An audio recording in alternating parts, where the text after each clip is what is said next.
ज्ञानव्यापी मस्जिद में जो शिवलिंग प्राप्त हुआ था उसकी पूजा अर्चना को लेकर अब सुप्रीम कोर्ट में सुनवाई होगी। 21 जुलाई को इस पर सुनवाई होगी और सुनवाई करेंगे वो न्यायाधीश जिनके तार नुपुर शर्मा, योगी बाबा के बुलडोजर एवं राम मंदिर के फैसले से जुड़े हैं। लेकिन कैसे, ये हम आपको बताएंगे इस वीडियो में। साथ ही साथ ये भी बताएंगे कि कैसे विष्णु जैन की ये याचिका फर्जी संविधान रक्षकों के मुंह पर ताले लगा देगी। सीजेआई एनवी रमन्ना साहब ने इस केस को उस बेंच के समक्ष भेज दिया है जो अपने फैसले से कई बार फर्जी सेक्युलरों और तथाकथित संविधान के रक्षकों के पेट में दर्द का कारण बन चुके हैं। तो संभव है कि एक दफा फिर आपको संविधान खतरे में है, ऐसा कहते हुए कुछ लोग नजर आए। पूरे देश की नजर अब ज्ञानव्यापी मंदिर में मिले शिवलिंग पर है।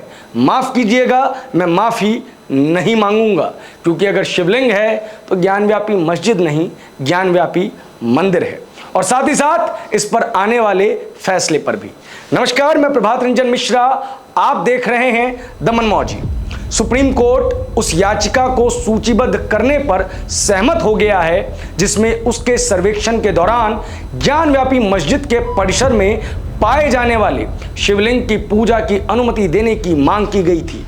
एडवोकेट विष्णु शंकर जैन ने 21 जुलाई को मामले को सूचीबद्ध करने के लिए भारत के चीफ जस्टिस के समक्ष भारत के संविधान के अनुच्छेद 32 के तहत दायर रिट याचिका का उल्लेख किया। अब यहां पे जिक्र करेंगे सीजेआई का। Chief justice of India, supreme court के मुख्य न्यायाधीश को ही चीफ जस्टिस ऑफ इंडिया कहा जाता है। अब वापस विषय पे आते हैं। आर्टिकल 32 क्यों और इसकी क्या महत्वता है, इसका जिक्र भी हम करेंगे, लेकिन वीडियो के अंत में। तो आपसे निवेदन है कि आप वीडियो के अंत तक बने रहें। वापस खबर पर आते हैं। याचिका में परिसर में पाए गए शिवलिंग के दर्शन और पूजा की अनुमति देने और एएसआई को कार्बन डेटिंग करने के निर्देश देने की मांग की गई है। मस्जिद समिति द्वारा आयोग के सर्वेक्षण को चुनौती देने वाली याचिका 21 तारीख को ही आ रही है। कृपया इसे भी इसके साथ ही सूचीबद्ध करें, ऐसा विष्णु जैन की याचिका में है। सीजेआई ने 21 जुलाई को मस्जिद समिति के मामले के साथ मामले को सूचीबद्ध करने पर सहमति व्यक्त की है और इसे भेजा है एक ऐसी पीठ के पास जिस पीठ में है justice DY Chandrachud, justice Suryakant और जस्टिस पीएस नरसिम्हा। और ये वही 3 न्यायाधीश हैं जो इस बात का फैसला करेंगे कि ज्ञानव्यापी मस्जिद में शिवलिंग की पूजा होगी या नहीं। ये तीनों न्यायाधीश अपने फैसलों के लिए पूरे देश में मशहूर हैं और कई दफा कई लोगों का पेट में दर्द करवा चुके हैं। आपको नुपुर शर्मा पर सुप्रीम कोर्ट की टिप्पणी अवश्य याद होगी, जिसको लेकर दोनों पक्षों से खूब प्रतिक्रिया आई थी। नुपुर शर्मा पर यह टिप्पणी और किसी ने नहीं बल्कि जस्टिस सूर्यकांत ने ही की थी। नुपुर पर टिप्पणी करते वक्त जस्टिस सूर्यकांत ने उन्हें घमंडी अथवा देश के लिए खतरा तक कहा था। राष्ट्रीय प्रवक्ता के उन्होंने कहा था कि राष्ट्रीय पार्टी के प्रवक्ता होने का यह मतलब नहीं है कि टीवी डिबेट के दौरान बयानबाजी में कुछ भी बोलने का लाइसेंस मिल जाए। सत्ता का इतना घमंड भी ठीक नहीं। उनके हाव भाव में घमंड दिखता है।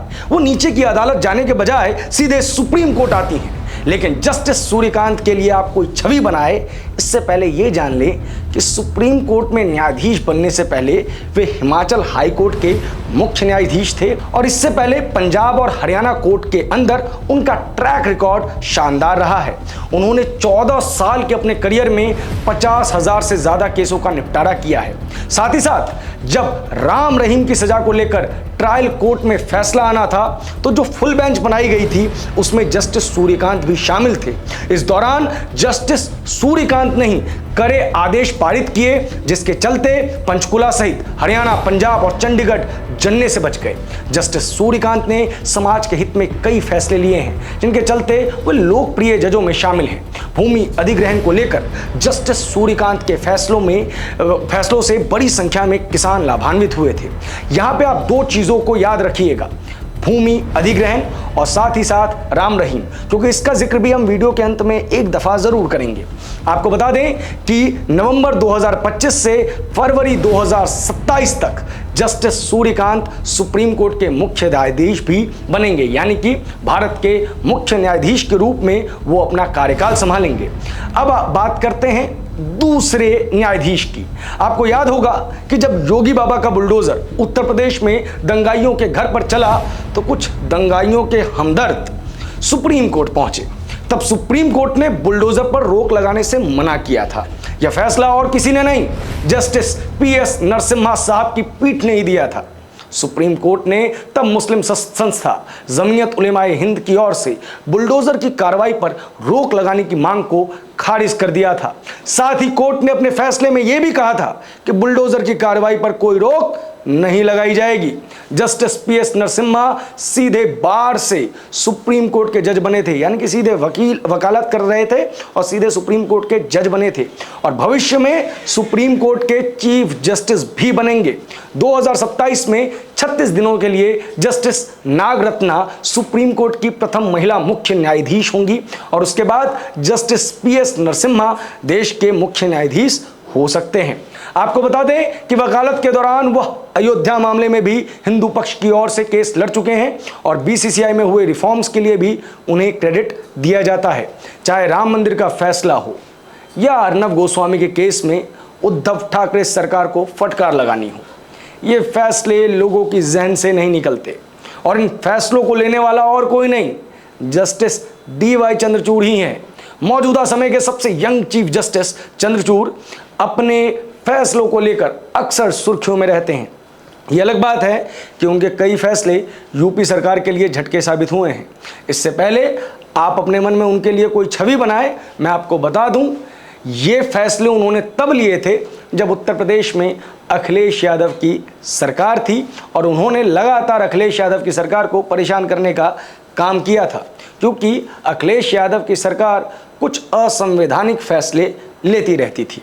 Uttar Pradesh public service commission के चेयरमैन अनिल यादव के अपॉइंटमेंट को उन्होंने ही अवैध करार दिया था। यह अहम फैसला उन्होंने इलाहाबाद हाई कोर्ट के चीफ जस्टिस रहते हुए सुनाया था।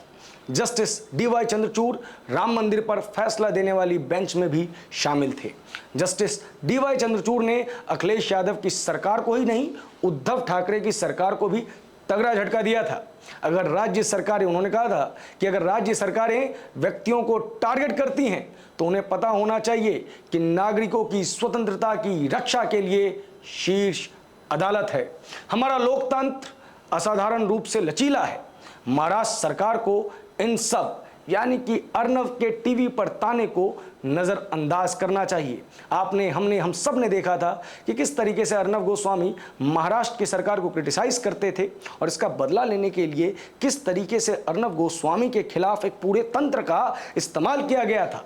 तब सुप्रीम कोर्ट ने ही इस देश के लोकतंत्र की लाज बचाई थी और इस लाज बचाने की युद्ध में जो संविधान के रक्षक बने थे वो जस्टिस डीवाई चंद्रचूड़ ही थे। आपको बता दें कि सुनवाई के दौरान जस्टिस चंद्रचूड़ ने यह भी कहा था कि यदि हम एक संवैधानिक न्यायालय के रूप में व्यक्तिगत स्वतंत्रता की रक्षा नहीं करेंगे तो कौन करेगा। अगर कोई राज्य किसी व्यक्ति को जानबूझकर टारगेट करता है तो एक मजबूत संदेश देने की आवश्यकता है। ये तीनों न्यायाधीश संविधान के रक्षक के रूप में पूरे भारत में प्रसिद्ध हैं और अब इन्हें आर्टिकल 32 के तहत जो रिट दायर की गई है उस पर फैसला करना है। तो अब थोड़ी बात आर्टिकल 32 की भी कर लेते हैं, लेकिन इससे पहले थोड़ा मैं आपको यादों के झरोखों में लेके जाना चाहूँगा।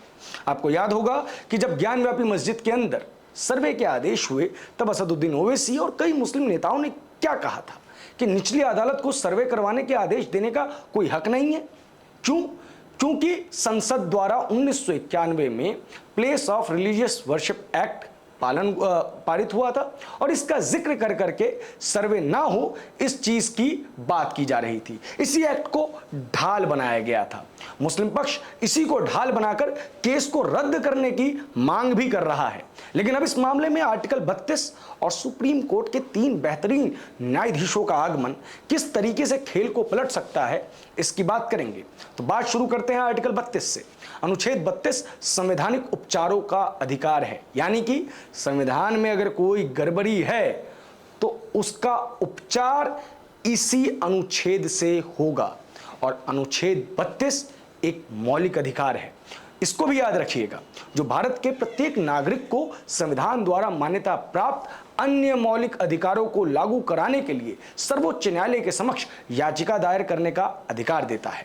यानी यह वह मौलिक अधिकार है जो अन्य मौलिक अधिकारों के हनन के समय नागरिकों को उनके हनन हो रहे मूल अधिकारों की रक्षा करने का उपचार प्रदान करता है।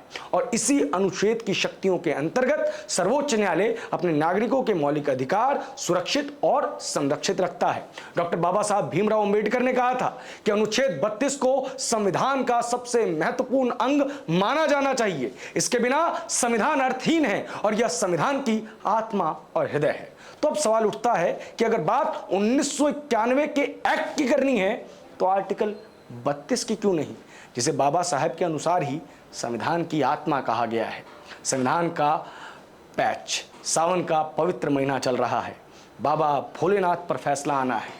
संविधान के ज्ञानी और रक्षक न्यायाधीश न्याय संगत फैसला लेंगे, बस सभी को उसका सम्मान करना है। भारत में मौलिक अधिकारों की रक्षा के लिए अलग अलग कानून हैं, अलग अलग इंस्टीट्यूशंस हैं और उन इंस्टीट्यूशंस के प्रति सभी की जवाबदेही भी है। याद करिए, जब भारत में राइट टू इक्वालिटी की बात कही जाती है, भूमि अधिग्रहण की बात की जाती है, तो आज़ादी के तुरंत बाद जब सभी वंचित वर्गों को भूमि देनी थी तो एक वर्ग की राइट टू इक्वालिटी का हनन हुआ था। लेकिन तब इन्हीं प्रकार के कानूनों की वजह से सरकार ठोस कदम उठा पाई थी, अमेंडमेंट्स किए थे, चाहे वो शैक्षणिक रूप से आरक्षण प्रदान करना हो, चाहे वो राइट टू इक्वालिटी हो, चाहे वो अन्य अनेक मामले हों। उसके अंदर संविधान में कई बार विरोधाभास देखे गए हैं, लेकिन न्याय संगत लोगों ने, संविधान के रक्षकों ने एक बेहतरीन तरीका निकाला है।